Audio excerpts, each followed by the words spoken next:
Welcome back, friends, and happy Monday. Today is Martin Luther King Jr. Day, so almost all of my family is off, and we are using this day to remember and think about ways that we can be better and do better and even be more inclusive and enjoy continued peace, and wishing that for everyone else. Today, I'm going to show you how I'm going to tackle this particular snag, and I'm going to mend it using the traditional darning technique. And I have practiced a little bit with some other things, and I hope that you'll feel inspired to try this. It also is pretty meditative. I think some of the sewing in that piece will feel pretty comfortable given the running stitch and that focus from my last few videos. So we'll go ahead and get started.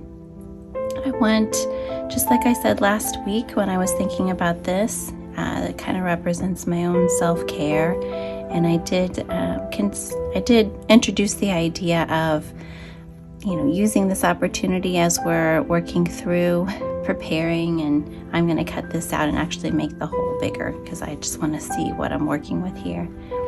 But thinking about habits that we have that don't serve us anymore.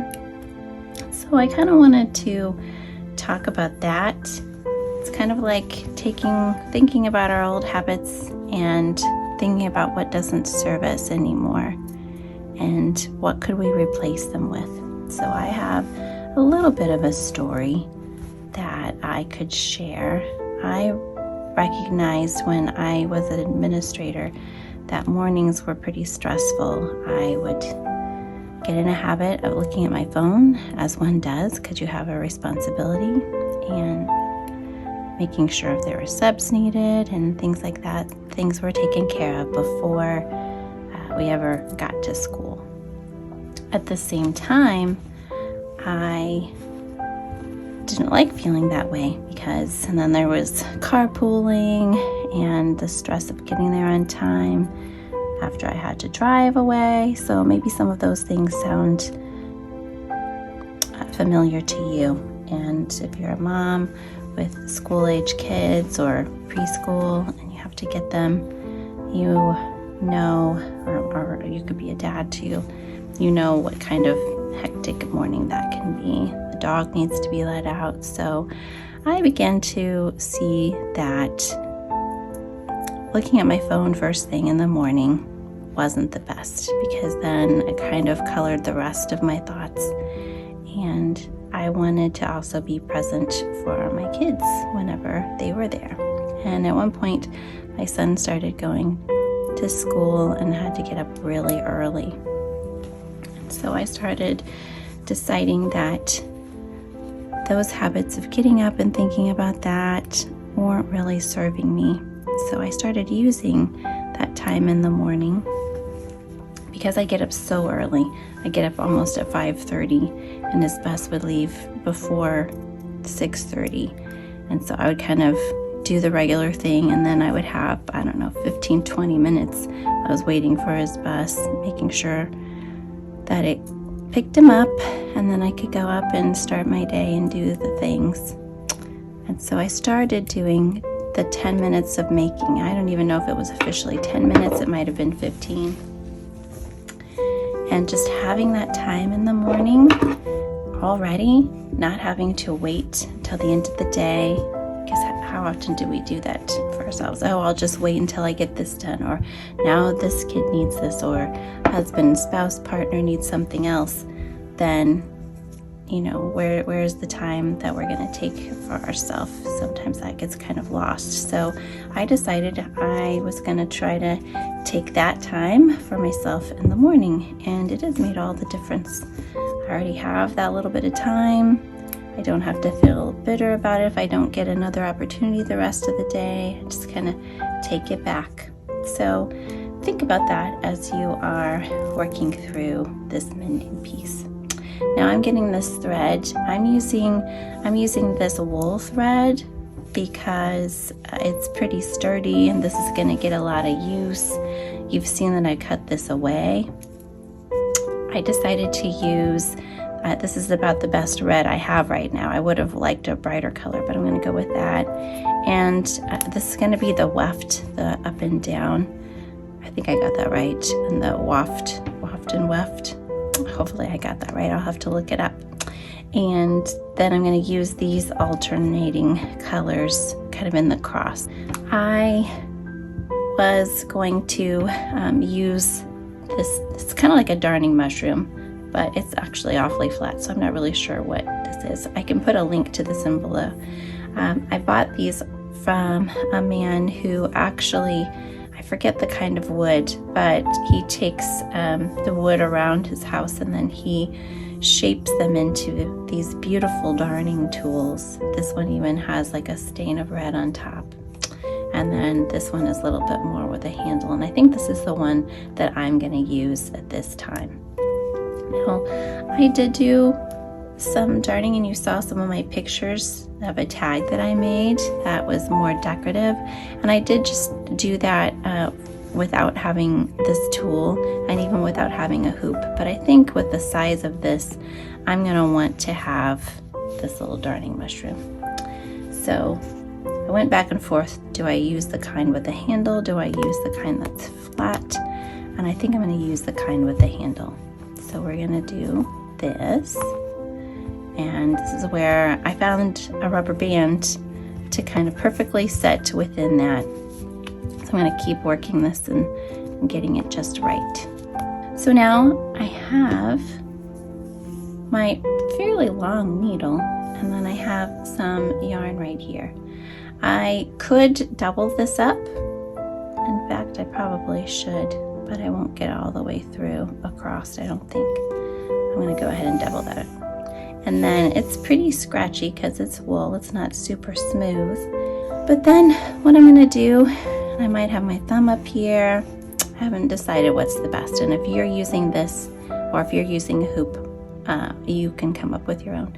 But the idea is that you actually don't just start where the hole is. You have to start, I don't know, almost a centimeter, maybe half a centimeter, 5 millimeters or something like that, 5 to 6, maybe even to 8 on either side.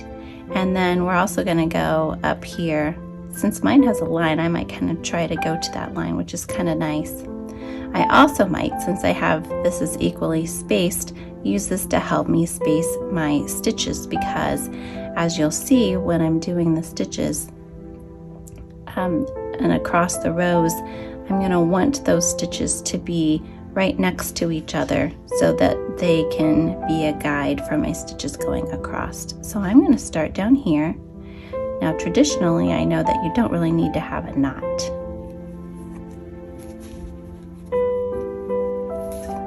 But I'm going to start with one, and I can always cut it a little bit later. Just back a little bit. Straighten that out. So I'm going to start this, and then I think what I'm going to do with here, since it's spaced out, I'm going to go in between these. And I almost wish I had picked something that's a little bit, that's one color instead of having a pattern on there. But, you know, this is just what I have. I like the darning tool down there, it's nice. My dog decided to come in. She does that sometimes, letting me know that she's getting hungry or just wants to see what I'm doing. She's gotta know where I am at all times. I'm going to go one more stitch up this way.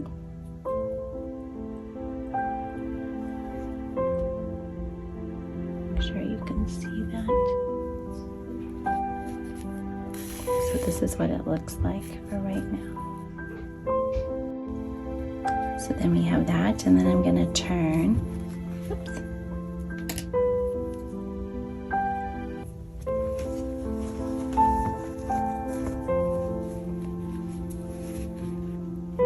And I'm going to go back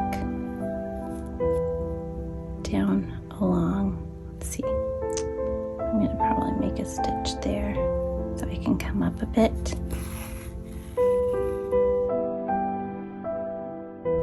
and then go down and back up so that I'm coming up right about where that stitch went down.